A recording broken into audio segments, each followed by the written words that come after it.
This is eCommerce Uncensored. Brought to you by Fast Forward Unlimited. We're coming to you fully loaded and exposed with all the strategies and techniques for growing your e-commerce business. Hey everybody, and thanks for joining us again on another episode of eCommerce Uncensored. This is episode 48. My name is Kevin Manel, and I'm here with Jason Caruso. That coffee's terrible. I like it. It's terrible. You love Pipekin. What?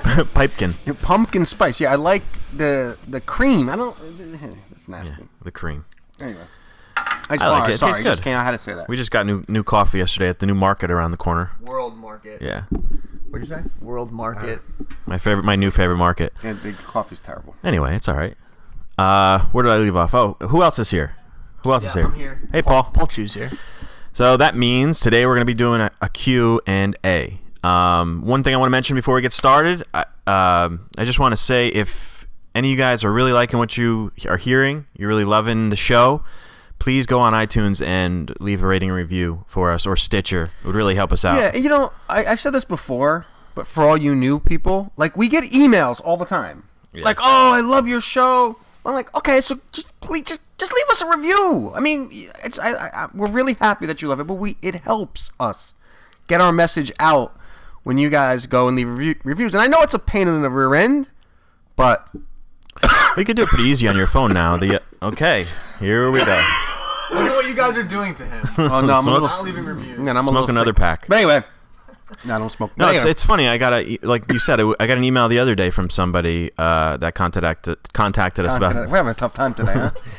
telling us that he's really enjoying the podcast. Did he want to know about a funnel? Yeah, and I just asked him. At the end of the email back to him, I said, "Hey, would you mind leaving us a rating or review? It'd be really nice." And he wrote back. He's like, "Yeah, of course. I actually left you guys one. I left you guys a 5-star review.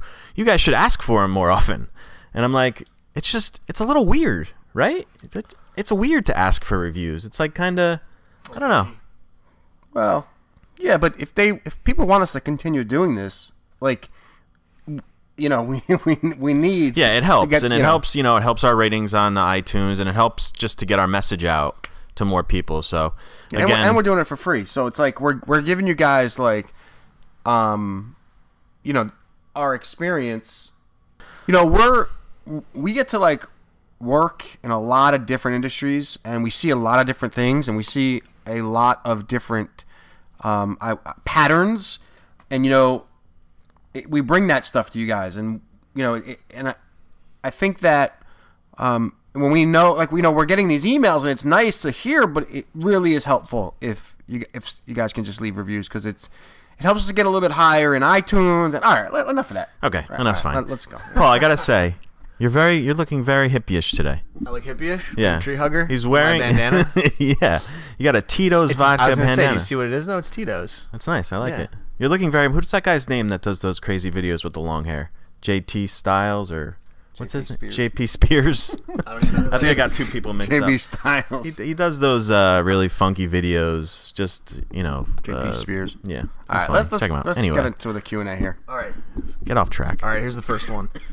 Why are my emails ending up in the spam folder, and how can I resolve this?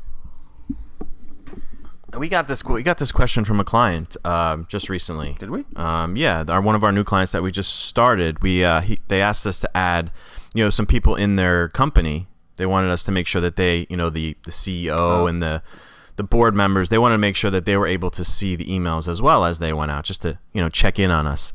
And for whatever reason, the emails were getting caught in the spam, and she was like, well, "Why is this? How can we make sure?" And I had to say, like, I really don't have an answer for you. It's a really tough one because it's based on several different things. I mean, Well, it they goes can through whitelist the Yeah. email where it's coming from. I mean, that's one way to do it for that scenario. But for people who are just sending out blasts to a large list, yeah, I mean, there are a number of different things. For me personally, I think there are two main things. Number one, what you're saying in the email. Like, if you're saying sell or buy or, like, all these, like, spammy type words, it's going to get picked up. I mean, that I think is one of the biggest ones. Also, subject lines, what you're saying in the subject line, buy now, save big, those type of subject lines get caught up because remember, it's the ISP, the internet service provider's job to deliver email that is useful to you. And when people are just shooting off like sales or like offer emails, they pick up on that and they protect their user. Yeah, and I think the way you present the information, like Jason said in the subject line, not just the wording, too many capitals or too many exclamation points can really get caught up in a spam filter as well. Also in the body, because that spam filter is going to read the subject and it's going to scan through the entire body of the email. So if you got, I've seen them come through, you got a bunch of asterisks and a line, like things like that, these internet service providers can pick up on that and, just block them. Yeah, I mean, the best way is to make sure that your email provider has a spam check. You can also find like third-party spam checkers that'll check your email. But that being said, you're probably not going to get 100% deliverability anyway. But, your subject line, the stuff in the body, those sort of things will definitely, bring that deliverability way, way down. And the relevance of the email that you send out. We say that a lot when you send out these emails. Make sure they're relevant to your audience and engage with them. So if you send out an email and the person opens it, they click on it, they interact with it, the next time they get an email, it's less likely to go into their spam folder, because the email client as well as the server realizes that you are interested in that, that content, so it'll pass it through. Holy smokes! Sorry, I just had to do. And that's also a good point, Kev, because what a good way to try to help this problem is by sending an email that maybe you ask a question or you ask them to engage with the email, because when they start clicking, now obviously if your email is going straight to spam, they may not have the opportunity, but a lot of times the ISP will allow like the first email or the second email to come through. But if they're finding a lot of people aren't opening up the email or clicking through the email, then they'll throw you into spam. So a good way to do this is to ask the customer a question. You say, hey, what kind of problem are you having? Or, how can we better serve you? I don't know if those are the exact questions, but you ask a question that requires them to reply, and the more people that you can get to reply, the ISP will look at your email because it's using the domain that you're sending it from. And that's another thing. You never want to send from like a free domain like gmail.com. Like that's bad. You want to make sure that it's coming from a domain that you own, like whatever, eCommerceuncensored.com. So a lot of those little things are and the health of your list. One last thing I would just add is the health of your list. If you have a large list and half the list is no good, the email provider that you're sending out from, the MailChimp or whatever, you're almost going to get like a bad reputation. So that's what the spam filters will recognize. You're sick now? Yeah, I have like a cold. Anyway, okay, that's about it. I think we covered it. What's next, Paul? All right, so this next one, you guys may have touched upon this a little bit already, but what kind of data is used for the segmentation of an email list?